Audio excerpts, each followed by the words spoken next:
Do'stlar, qadrdon bo'laylik, yordam beraylik, do'stimizdan kulmaylik. Doim faqat ilm olish kerak deymizda, lekin ilm olmaymiz.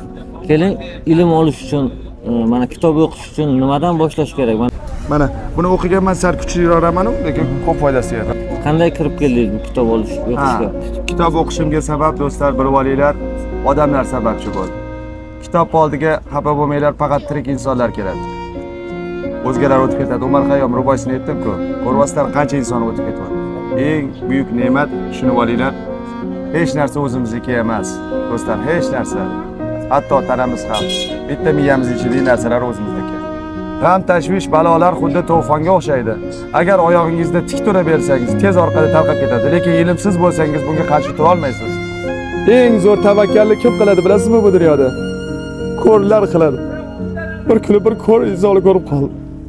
Qo'rqmaysanmi? Hech kim olib ketmayapti. Yetdim olib ketsa olib ketmadi.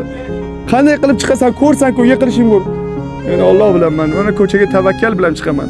Alloh asraydi. Eng buyuk ko'z Alloh bo'ladi. Shuning uchun do'stlarim, ko'rlarni yordam ko'rib qolsanglar, bunaqa muhtoj insonlarga yordam beringlar, qariyalarga so'mkalarni ko'tarib olinglar.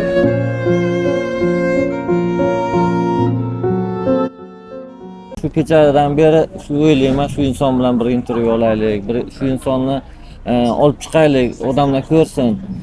Keling, men birinchi savolimiz sizga shu savol bilan bermoqchiman-da, bugungi kunda keraksiz, odamlarni yomon yo'lga chorlaydigan videolar juda ham ko'p ko'riladi-yu, lekin ilm yo'lida olingan videolar kam ko'riladi. Bunga nima deb o'ylaysiz?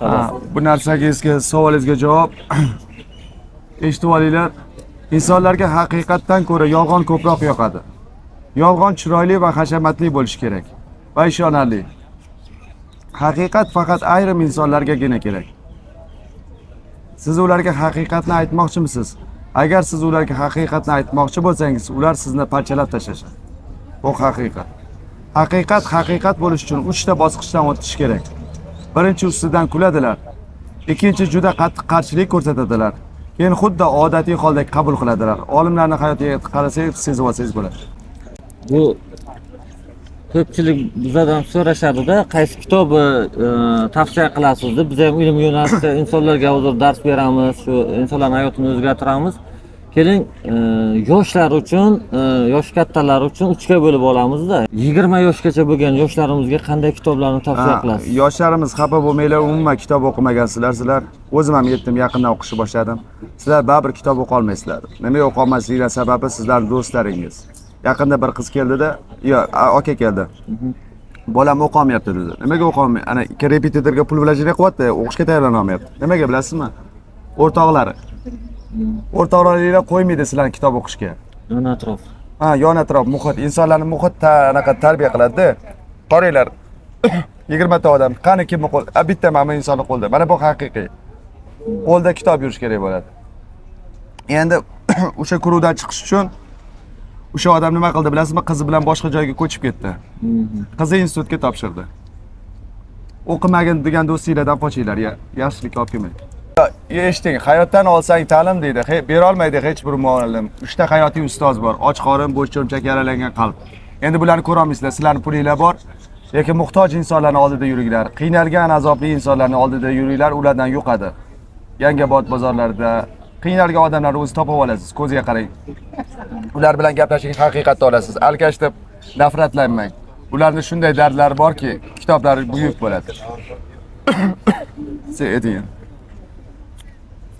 O'sha hozirgi kunda mana maqsadi bor, rivojlanish xohlagan insonlarga, ya'ni biznes qilaman degan insonlarga qanday kitoblarni tavsiya qilasiz? Xafa bo'lmanglar. Uylanmaguningizlar pul ana biznesinglar o'xshamaydi, yo'q, o'g'il bolalar. Bu yozib qo'yilgan kitoblarda rizq kengayish uchun uylanish kerak bo'ladi. Mana men aytaman, 3 ta bolam bor edi, hatto radomdan olib chiqishga pulim yo'q edi. Opam yordam berdilar, rahmat. Ko'p insonlar yordam berdilar. Uylansanglar baribir rizqinglar kengayadi. Mana yaqinda 10 ming pul topa olmasdim, mana cho'mchaga 300 ming, 400 ming, balki ko'proq ham ko'rishni boshladi.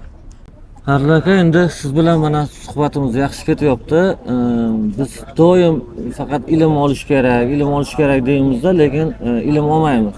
Keling, ilm olish uchun, mana kitob o'qish uchun nimadan boshlash kerak? Mana o'zingiz aytdingiz-ku, oldin o'qimaganman mana ham deb. Qanday kirib keldingiz bu kitob o'qishga? Meni kitob o'qishimga sabab do'stlar bilib olinglar, odamlar sababchi bo'ldi. Kitob oldiga xafa bo'lmanglar, faqat tirik insonlar keladi. O'zgalar o'tib ketadi. Umar Xayyom ruboisini aytdim-ku. Ko'ryapsizlar qancha inson o'tib ketyapti. Tirik insonlar. Ular bilan gaplashsangiz u narsa olasiz. Mana nima uchun kelyapsizlar? Menda hech narsa yo'q. Faqat ilmim bor. Bu yerga aytdi-ku, eng buyuk ne'mat shuni olinglar. Hech narsa o'zimizniki emas. Do'stlar, hech narsa. Hatto tanamiz ham. Bitta miyamiz ichidagi narsalar o'zimizniki. Kecha bittasi aytibdi, qayerdan bilyapsiz? Google'da hamma narsa bor deyapsiz deydi-ku. Qani Google'da bilishingiz uchun yozishingiz kerak. Miyaga joylang. Jaloliddin Rumiy qishloqlardan qaytib kelayotganda karvonda bir qaroqcha kitoblarni tortib oladi-da. Tortib olgandan keyin Jaloliddin Rumiy aytadi: "Ber menga ilmim, hammasi shu yerda ko'tsa, qaroqcha buyuk dars beradi, bilasanmi?" Bu g'alati ekan-ku deydi. Kitobingni tortib olsam 1000 yevro bo'lib qoladimi? Ana bu anaqa kitob, masalan, kitobni eshakka orttirgan yuk bo'ladi. Shu Jaloliddin Rumiyga qattiq ta'sir qiladi. Boradi, kitoblarni yodlab oladi. Boshqatdan ilmli bo'ladi. Mana masalan, men kitobimni tortib olsangiz ham, hammasini tortib ololmaysiz. Shuning uchun eng qadrli narsa ilm hisoblanadi, bilib olinglar. Mana hozirgi kunda ijtimoiy tarmoqlarda juda ham ko'plab muhokamalarga sababchi bo'ldingiz. Men hozir kelgancha 1-2-3 kishidan so'rayapman. Bir magazinchidan so'rayapman-da, mana shu akani taniysizmi, xayrli akani deyapman. Yo'q, tanimayman, lekin kechadan beri 100 kishi so'rab keldi deydi-da. Bu uchun Allohga bir mehri tushgan inson bo'lish kerak deydi-ki. Shunga men narsalar, savollarga qiziqarliroq javob qaytarishga kerak, qiziqarliroq odamlarni qiziqtiradi. Bitta bola keldi-da, bir haftacha oldin. Sizni so'rayapman deydi. Qag'ir bilan nimaga uni so'rayapsan deyapti-da dedi. Kitoblar hamma narsaga javob beradi deyman-ku. Endi aytayapman, menda hech narsa yo'q. Bilishadi meni qarz-qo'rz bo'lib yurishimni. Ularda pul bor. Demak, ularni so'ramayapti-yu, meni so'rashyapti. Yana Hoji Nasriddin 41 parchasini o'qidim-da, ozgina varolar yetirgandi. Shu kitob savolga javob qaytaradi. Hoji Nasriddin eshitgan bo'lsanglar, bir insonlarga ana dalasini sug'artirib oladi. Anaqa teshigi bo'ladi, yerimni beraman deydi, ular ishqiboz bo'lib uni sug'arib berishadi. O'sha yerda boyi bir gapiradigan gapi bor. Bu qanday adolatsizlik? Meni 10,000 gektar yerim bor, qo'sha-qo'sha uylarim bor, hamma narsam bor-da, uzog'i bilan 4 ta qishloq taniydi. Bu yaramas Xo'ja Nasriddinni hech bir narsasi yo'q, u dunyo taniydi. Tushunib olinglar, bunga aql logichskiy misleni qilsanglar tushunasizlar. Bu hayotda juda ko'p qiyinchiliklar bo'ladi-da. Keling, ko'pchilik uchun qiziq, sizni eng hayotingizda qiyin damlaringizdan bittasini aytib bersangiz. Shu eng meni qiyin davrim, bilib olinglar, erkak kishining eng yomon dardi ishsizlik bo'ladi. Tushunib olinglar, ko'p insonlar ishsiz o'tirib qoladi-ku. Bu eng yomon narsa. Odam o'zini o'zi yeydi. Men umrim bo'yi ishlaganman, 8 yoshimdan mehnat qilganman. Umrimda 5 oy dam olmaganman. Hatto yakshanba kunlari ham na bir choyxonaga borardim, hech narsaga, faqat ishlashni yoqtirib ko'rardim.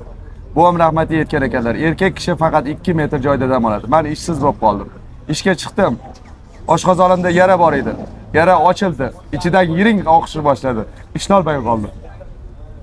Oshqozonim ochilib qoldi. Do'stlarim biladi. Lekin men ish bulamasam kasal bo'lib qolaman. Otam rahmatli aytdim. Ishlashimga sababchi bo'ldilar. Yaxshiroq bo'lib qolgandek, bolajonim, tur, erkak kishi ishlash kerak. Erkaklar tushunib olinglar, agar sizlar ishlamasdan o'tirib qolsanglar, keyin ishlay olmaysizlar. Uyga o'tirib qolasizlar. Eng yomon narsa shu bo'lyapti, bilasizlarmi? Ota-ona 50 yoshli farzandini ham boqyapti. Qiz bola bo'lsa mayli, erkak kishilar qanaqasiga 50 yoshini boqishi mumkin? Ertaga ota ketsa nima bo'ladi? Tushuninglar, erkak kishi ishlash kerak. Ishi bilan faxrlanish kerak. Keyin yana bilib olinglar, yoqtirgan ishini qilinglar. Oylikka ishg'ol bo'lmanglar. Yoqtirgan ishni qilsangiz yashaysiz. Bir o'ris ayol borda, kuyovim arzimagan pul ishlaydi deydi. Lekin bizda baribir minnatdormiz, yetmasa ham minnatdormiz. Nima uchun? Yoqtirgan ishini qilgandan keyin oilasiga yaxshi mehr oqibat beradi. Assalomu alaykum, yaxshimisiz? Mana va qadrdonimiz. Yaxshi yoqtirgan ishsa mehr oqibat beradi. Nimaga kerak bor? Katta pul ishlab topdi-da, oilasiga mehr bermayapti. Mehrdan qimmat narsa yo'q, bilinglar. Mehrni pulga sotib olmaydi. Mehr bu Xudodan. Yana kitob o'qisanglar foydasi tegadi. Mana bu kunlarimga sababchi haqiqatan Shavkat Miromonovich Mirziyoyev. Nima uchun? Ularning eng ajoyib chiqargan qarorlari bor. Kitobchilarga tegilmasin dedilar. Bundan buyuk qaror yo'q. Yana bir aytdilar, uyg'oninglar dedilar. Kutubxonalar ochilyapti. Bilib olinglar, kutubxona buyuk ne'mat. Mana bugun hikmatda har bir hayot o'zi. Mahalladan o'tib kelyapman, kutubxona shayol ko'rib qoldi. Bu yoq teparog'ida. Qarasam Bunyodkor degan kutubxona bor ekan. Chiroyli ishlar to'rib ko'rib, bir anjorli bir ayol bor ekan, Shahlo degan ayol. Men eshitmagan edim, kitob orqali bilib qoldim. O'zini oldidan 105 ga yaqin kutubxona topib qilgan ekan. Mana shunaqa insonlarni qadrlaylik. Shu insonlarni topinglar, qishloqlarda kutubxonalar tashkil qilinsin. Odamlar kirishsin. Pulinglar boringlar, kutubxona tashkil qilinglar. Jamiyat uyg'onadi. Ilmli insonlar ko'paysa, davlat rivojlanishi uchun bilib olinglar, olimlar kerak bo'ladi, ustozlar kerak bo'ladi, shoirlar, yozuvchilar, fantastik yozuvchilar kerak bo'ladi. Fantastik yozuvchilar nima uchun? Jules Verne Yevropani yuksalishiga sababchi bo'ldi. U kemalarni yozib berdi, odamlar ixtiro qilishdi. Yana savolingiz bo'lsa ayting. Bitta savol bor edi. Agar 12 yoshli Xayrli akani ko'rib qolganingizda unga nima derdingiz? Kitob o'qigandirdim. Kitob o'qigandirdim. Men ishlamasdim, pulni to'plamagan bo'lardim. Lekin men aytdim kechagida ham shu mashiniklardan, o'g'rilardan, kazzoblardan men minnatdorman. Yaxshi ham ular meni aldashdi. Yaxshi ham meni kiydirib yuborishdi. Agar ishlarim o'xshab ketganda balki bu kunlar bo'lmasdi. Mashaqqatlilardan xursand bo'linglar, azoblaringlardan xursand bo'linglar. Bir kuni bir inson gapirdi-da, qarang, hayotiy narsalarni gapiraman. Juda hayotim azobli bo'ldi, qiyinchiliklar ko'p edi. Keyin baribir tarqab ketadi azob. Nima bo'ldi? Azoblar tarqab ketdimi dedi. Ha, tarqab ketdi desam, bilib oling dedi, erkak kishilarga taalluqli bu narsa. G'am, tashvish, balolar xuddi to'fonga o'xshaydi. Agar oyog'ingizda tik tura bersangiz, tez orqada tarqab ketadi. Lekin ilmsiz bo'lsangiz bunga qarshi tura olmaysiz. Tura olmaysiz. Ko'p insonlar ketib qoladi, bilib oling. Ilm sizga qo'rg'on bo'ladi. Bu narsalar hech narsa emasligini tushunasiz. O'qimasdan iloji yo'q. Men o'qigandan keyin qattiqroq bo'lishni boshladim. Ungacha men juda noshukur banda edim. Juda noshukurlik qilardim, to'g'risini aytaman. Shu Jermilar kitobini o'qib chiqqanimdan keyin mening hayotim ularning oldida hech narsa emasligini tushundim. Bir kitob o'qib chiqsangiz 40 yil yashaysiz. 10 kitob o'qisangiz 400 yil yashaysiz. Endi 1000 kitob o'qing, siz necha yoshdasiz? Bir agar o'qimasangiz bitta umringiz o'tib ketadi, lekin bitta dona umr. Siz 10 ta umr o'qib olganingizdan keyin siz hayotingiz kuchliroq bo'ladi, tushunib olinglar. Lekin baribir sizlar yana kitob o'qiy olmaysizlar. O'shaning uchun do'stlar, aforizmlarni eshitinglar. Umar Xayyom, anaqa har xil YouTube'ga kirasizlar, tayyor aforizmlar bor. Shularni eshitasizlar, fikrlashni boshlaysizlar-da, keyin boshlanishga hikoyalardan boshlaylar. Bir xil masalan Dostoyevskiyni ovatda tushuna olmaysiz. Kerak bo'lsa o'zim ham tushuna olmayman. Og'ir kitoblar hisoblanadi, darajalari bo'ladi. Kichkina hikoyalar, romanlar keyin kattalashib boradi. O'zimiz uchun audio kitob yaratib qo'yganmiz Telegram kanalda. U yerda o'zimga foyda bergan, misol uchun mana Robert Kiyosaki, Boyot Kambag'alota, undan tashqari juda ko'p kitoblar. Mana Men degan kitob meni ta'sirlantirgan kitob. U audio kitoblarni eshitishga qanday qaraysiz? Audio kitoblarni o'sha televizorda ham gapirdim. Ishxonalarda qo'llashimiz kerak. Kubada tekshirilganda ziyoli qatlam ayollar bo'lib chiqqan. Hayron bo'lishdi. Endi ta'lim berilgan, juda kam berilgan, lekin natijalar akademik darajasiga yetishadi. Nima uchun? Ayollar ishlayotganda baribir urushib ketib qoladi bir bilan. Bu eski paytda chigitda o'zimizda ham shu narsa bo'lgan. Lapalar, dostonlar yetib o'tirgan, odamlar chanqib ishni qilgan. Mayda ishlar inson charchatadi-da. Yana bering. Men yaxshi sotuvchiman dedingiz-da, yaxshi sotuvchi qanday bo'lish kerak sizning nazdingizda? Kecha bitta psixolog keldi. Psixologiyani qaysi kitobdan o'rgansam bo'ladi dedi. Yo'q, psixologiyani kitobdan o'rganmaysan dedim. Hayotdan o'rganasan dedim. Eng yaxshi psixologlar bilib olinglar, taksistlar, vinovodkada ishlaydigan insonlar bo'ladi. Bitta eshitganman, vinovodkada ishlagan, shunday ko'zingizga qaraydi, cho'mchagingizda qancha pul bor, qancha ko'tarishingizni ham biladi. Nima uchun? Uni oldiga juda ko'p odamlar keladi. Taksist ham nima uchun zo'r biladi. Hatto u ham cho'mchagingizda necha pul pulingizni bor biladi. Har kuni 100 dan ortiq odam bilan gaplashadi-da. U siz hatto fikrlayotgan narsalaringizni ham biladi. Hayotdan olsang ta'lim bera olmaydi hech bir o'lim. Anaqa ilmdan yuksakroq joylari bor, praktika. Menda praktikam ham ko'proq bo'lgan, shunga sababchi. Haqiqatda agar odamlarning kitob ham foydali, lekin praktika ko'proqni samara beradi. Bugungi kunda jamiyatimizda ayolni ilmi olish qanchalik muhim? 100% ilm muhim. Bilib olinglar, buyuk shaxslarning oldida buyuk ayollar bo'lgan. Agar uyingizda tinchlik bo'lmasa, 1000 ish qilganingiz ham anaqa foydasi yo'q. Aristotel aytadi. Endi xafa bo'lmanglar, gaplarim kuchli. Bedavo ayolni davoli qilaman deb qancha erkaklar ado bo'ldilar. Buyuk boshli imperiyalarni parchalanib ketishiga ham shu sababchilar bo'lgan. Agar ayolingiz o'qisa, siz ertaga uyingizga uverni bo'lasiz. Agar uyingizga uverni bo'lgandan keyin sizning ishlaringizga baraka kelishni boshlaydi. Uyingizda notinchlik bo'lib, qanaqa qilib ko'chada yalaq qilaverasiz, o'ylayverasiz-da, ishlolmay qolasiz. Agar ayolingiz kitob o'qisa, uyingiz tinch bo'lishiga 100% uni uverlisiz. 100% uverni bo'lganda keyin ishingizni ham bemalol qila olasiz. Ayollaringizga kitob o'qishmayotgan bo'lsa, pul bering. Pulni yaxshi ko'rishadi. tilla buyum desa tilla buyum, ko'ylak desa olib bering, mayli 4 ta bo'lsa ham olib bering. Faqat ja bo'lmasa bitta kitobni, kichkinaroqlarni bering, dastkazlarni bering, qiziqroqlarni. Bitta qiziq bo'lsa 3 ta kitob o'qisa bo'ldi. Nimaga? Ayolingiz uyda o'tiradi-da. Biz eshitamiz tosh davridan biri. Bolalar ko'radi-ku uni. O'qiyotganini ko'raversa, keyin qiziqib o'qishni boshlaydi. Ayolingiz o'qidimi, jamiyat o'qishni boshlaydi. O'shaning uchun ayollarga men tekinga arzon ham berishga harakat qilaveraman. Ilmli ayol madrasada deb ko'p gapiraman, eshitgansizlar. Xayrullo aka, mana 9 yoshli o'g'lim bor-da, Shohruh degan. Men u bilan bir kitob o'qishi uchun aytaman-da, mana 100 betlik kitob bo'lsa, o'g'lim 1 bet kitob o'qisang 1000 so'm beraman deyman-da. Bu qanchalik to'g'ri? Bu to'ppa-to'g'ri. Bir xillar aytyapti, pul berib bolani buzib qo'yishimiz mumkin. Yo'q. Bir ayol kecha bir keldi, bir kishi 60 ming so'm bitta kitobga beraman. Qalinroq kitob edi. Men bir kunda odam o'qib chiqaman dedi. Bittasi aytadi, yo'q buzilib ketadi. Yo'q, buzilmaydi. Qanaqasiga o'qigandan keyin uni buzila olmaydi. Bir ayol aytdi, $50, $100 berar ekan bitta bolasiga. Bolamga kitob yetkazib bera olmayman. Mayli uyingga bilajagini qilsan-ku, u biz endi yomon narsaga ishlatmaydi. Akalasi ishlaydi-da, kerakli narsalarga ishlatishni boshlaydi. Xavotir olmang. Pullar bir xillari 200 so'm beradi varog'iga. Bitta bola masalan velosiped oldi bu narsaga, kitoblarni yig'ib. Bitta ota bor edi. O'rtoqlari bilan o'ynayotganda bolajonim kel kitob o'qib o'tir dedi. O'rtog'i chaqirganda ham undan ko'ra kitob o'qigan edi. Shu bolani taniyman, otasi menga ko'p rahmat deb ketadi. Nima bilasizmi? 9-sinf bola hozir repetitorlik qilyapti. Ham institutga tayyorlanyapti, ham maktabda a'lo bahoga o'qiydi. Adasiga yordam beryapti. Qarang, 9-sinf bola. Bir qo'shnimiz bor mahallada, kompyuter programmist, hali maktabni bitirmasdan turib kattagina oila oladi. Nima uchun? Otasi uni o'qishga sharoit yaratib berdi.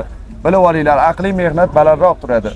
Jismoniy mehnatni hamma qila oladi, aqliy mehnat. O'shaning uchun bizlar eng yaxshi tikilgan sarmoya farzandlar tarbiyasi uchun tikilgan puldir deyiladi.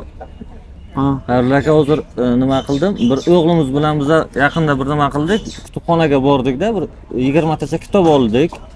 O'g'limga aytdimki, mana bu kitoblarni do'stlaring bilan almashasan, ya'ni o'qiysan, do'stingga berasan. Ya'ni biz endi ochiqroq qilib aytadigan bo'lsak, biznes ham hisobladik. Ya'ni o'g'lim uchun biznes ochib berdim. Ya'ni do'stlariga 2000 so'mga arendaga beradi. Yaxshi. Zo'r kitoblarni oldik. Bu qanchalik to'g'ri? Robert Kiyosaki ham xuddi shu birinchi bizneslari shunaqa bo'lgan.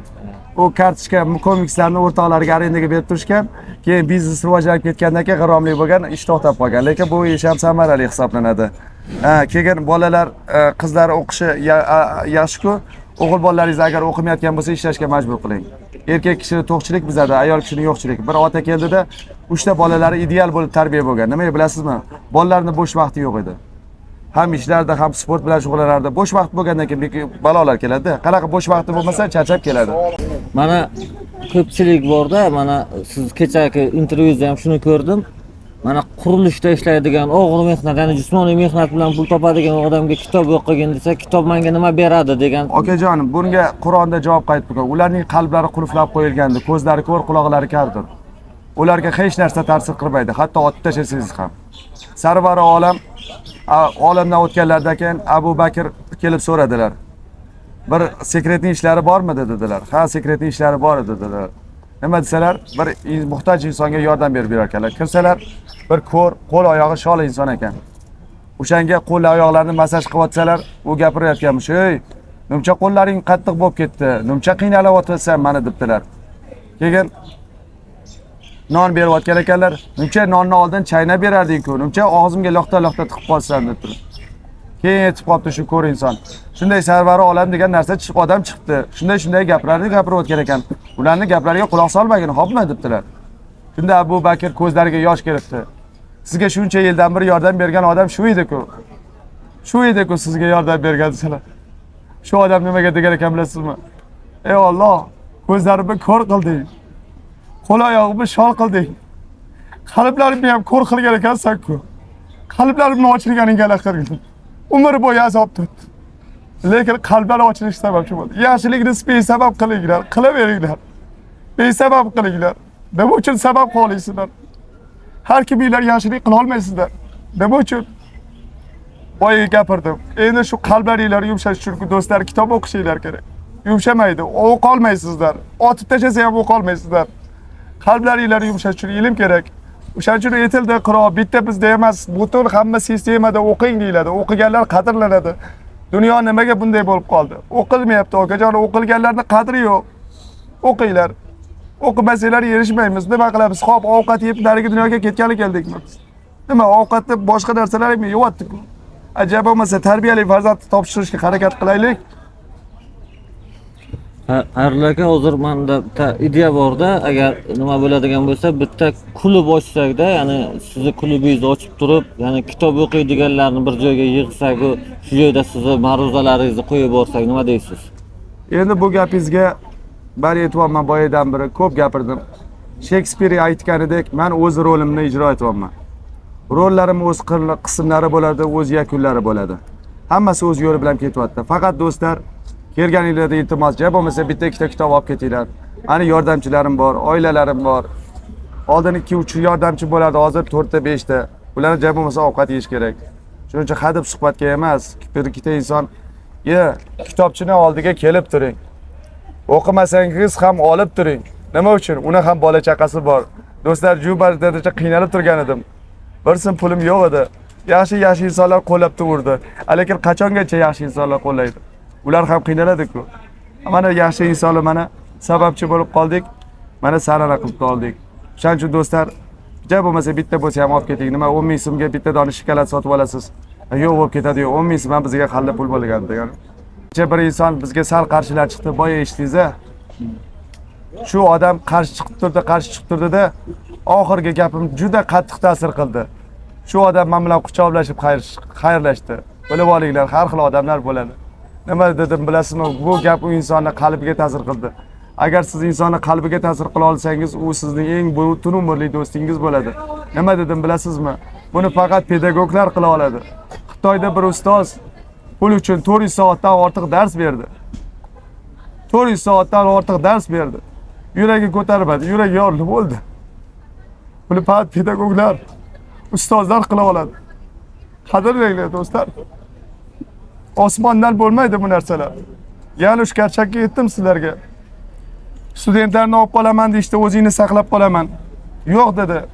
Studentlarni alda olmayman. 80 ta 70 ta studenti bilan gazoviy kameraga kirib ketdi. Paraddek kirib ketdi. Qanday?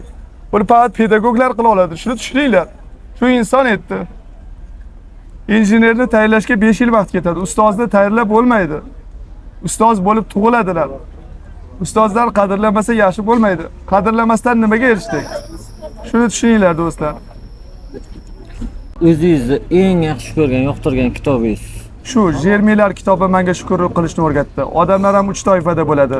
Xafa bo'lmanglar, ko'plari to'g'ri keladi. Chig'anoqlar, o'rdaklar, burgutlar. Chig'anoq suvni tagida yotadi. Ovqatini yedi, kuni o'tsa bo'ldi, hech narsa qizig'i yo'q. O'rdaklar yesa yemasa g'ag'illayveradi. Burgutlar liderlar hisoblanadi. Ular bolalarni uchirma qilganda tog'dan tashlab yuboradi. Uchilsa uchsa, uchmasa o'lsin. Hayot uchun kurashuvchan bo'lish kerak. Belinskiy aytgan, hayot shu darajada murakkabki, ba'zida itdek vovlashingga, hatto dumingni silkitishga majbur bo'lasan. Ba'zida mushukdek miyovlashingga to'g'ri ham keladi. Boshqa iloji yo'q. Shuning uchun agar do'stlar ilmli bo'lsanglar, ko'p narsalarga eshitasizlar. Yana bir narsani eshitib oling. Sizni kimdir qo'rqitmoqchi bo'lyaptimi? Bo'ldi, tushunib oling, u sizni boshqarmoqchi. Qo'rqitmoqchimi? Agar ilmingiz bo'lsa, qo'rqmay qo'yasiz. Nimadan qo'rqasiz? Qo'rqmang. Har birimiz yetyapmiz, ssenariy bo'yicha rollarimizni ijro etyapmiz. Qo'rqmang do'stlar.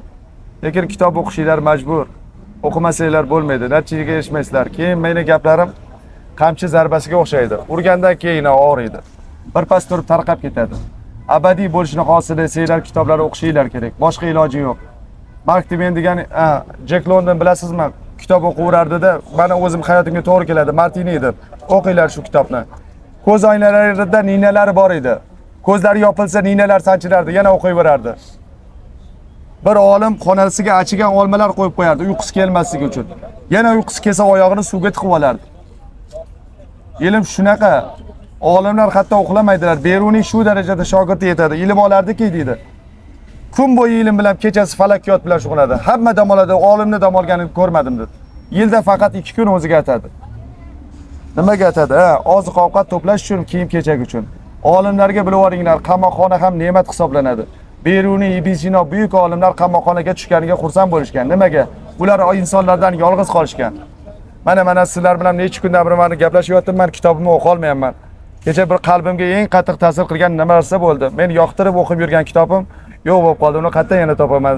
Maza qilib o'qiyotgandim. Menga hayotlarimga javob qaytaryapti. Men o'qiyotgan kitobimni agar bu kimga sotib qo'ysam, olib qo'ysa, yuragimni uzib olgandek bo'ladi. Menga hayotiy dars beryapti. Endi boshqasini topaman, lekin u juda kuchli kitob edi. Mayli, buni ham bu bir roli bordir. Boshqasini topib o'qiymiz, kitoblarimiz ko'p. Qarsak bo'lsin. Mana 9 yoshlik o'g'limga bitta kitob, ayolimga bitta kitob, o'zim uchun bitta kitob berasiz. Men sizga o'zim ko'nglimdan chiqargan pulni bermoqchiman. Ya qarang. Mana birinchi bo'lib maqtangan narsam chumchuqqa qaranglarda, chumchuq. Biz nasibasini qora orasidan toparkanda, ertaga zaxira deb 1 yillikka to'plab qo'ymas ekan. Nimaga bilasizmi? U bugun rizqi bergan Alloh ertaga ham berishni biladi. Eng zo'r tavakkalni kim qiladi bilasizmi bu dunyoda? Ko'rlar qiladi. Bir kuni bir ko'r insonni ko'rib qoldi. Qo'rqmaysanmi? Hech kim olib ketmayapti. Yetdim olib ketsa olib ketmadi. Qanday qilib chiqasan, ko'rsan-ku, yiqilishing bor.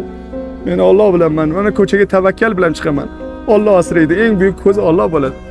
Shuning uchun do'stlarim, ko'rlarni yordam ko'rib qolsanglar, bunaqa muhtoj insonlarga yordam beringlar, qariyalarga so'mkalarni ko'tarib yuboringlar. Bu tekin savoblar hisoblanadi. Nima? O'sha yukni ko'tarsanglar charchab qolasizlarmi? Ko'ri inson bechara metroni oldida turibdi. U yetmaydi, ikki dunyoda yetmaydi. Uning g'ururi bor. Nima ushlab olib chetga olib borib qo'ysangiz 5 daqiqangiz ketsa, bu o'tmatingiz kamayib qoladi. Ko'ringlar, metrolarda turadi. Metrolarda chiqayotganda muddat joy bo'lmasa yonga turib turing. Nima uchun yo'lini to'sib qo'yapsiz? U tusha olmayapti-yu. Fikrlaylik. O'qish uchun kalla kerak. O'qimasanglar bo'lmaydi. Mijozlar juda ham ko'p. Chunki bu inson o'zini kimligini ko'rsatib qo'ydi. Mana hozir insonlar tavsiya orqali bu kishidan kitoblar olyapti. Bu kitoblarning hammasi insonlarning hayotini o'zgartiradi, lekin mana shu bitta intervyudan keyin buni bilib qolishdi. Shuning uchun biz intervyuga kelganimiz ham sababi shundaki, insonlarga ilm ulashish. Biz ilm ulashish yo'lida mana shu harakatda keldik. Bugun Xayrullo aka Asadov bilan birgalikda chiroyli syomkalarni yo'lga qo'yamiz. Bu kerak emas. Mana buni o'qiganman, sal kuchliroqman, lekin ko'p foydasi yetadi. Rahmat sizga. Sog' bo'ling. Bitta paket qilib bering. Alloh rozi bo'lsin. Rahmat. Bo'ladi, Saddamga aytasiz, kartalarga tashlab turaveradi. Cho'pchangizni solib qo'ying keyin. Keling, tushib oling. Bular tortib oladi. Mayli, u yog'ini qismatini fikrlasanglar bilasizlar. Qadrdon bo'laylik, yordam beraylik, do'stimizdan kulmaylik. Muhtojlarga yordam beraylik. Do'stimizdan kulmaylik. Nimaga? Biz ham shu kunga tushib qolishimiz mumkin-ku. Yordam bering, nima 50 ming bilan do'stingizga yordam bersangiz xato bo'lib qoladi. Ko'p do'stlarimiz qiynalyapti ro'zg'orlariga. Meni do'stlarim ko'p yordam berib turadi. Mana bularga yordam berdim, menga bo'lgani uchun. Do'stingizga yordam bering, ustidan kulmang. Ro'zg'origa 1 kilo go'sht olib bering. Qanchani qiladi? U 1,5 million qiynalib yashayapti, ko'rib turibsiz-ku. Ko'zlaringiz ko'radi. Nima uchun do'stingizga yordam bermaysiz? Yaqinda bir tarslikli voqeani soqolli odam bor, tashkil etdi. Bu qanaqa do'st? Ha, qanaqa do'st edi? Qanaqa do'st edi? Men do'st deyishdan nafratlanaman dedi. O'rtog'imiz sovulda astalobkada yig'lab qoldi. Bu do'stlarmidi? Do'stingizni shu darajaga qo'ymayapsiz. Yig'lab qolishga. Yordam bering do'stingizga. Endi kitob o'qisanglar ko'proq qalbinglarga ko'tadi.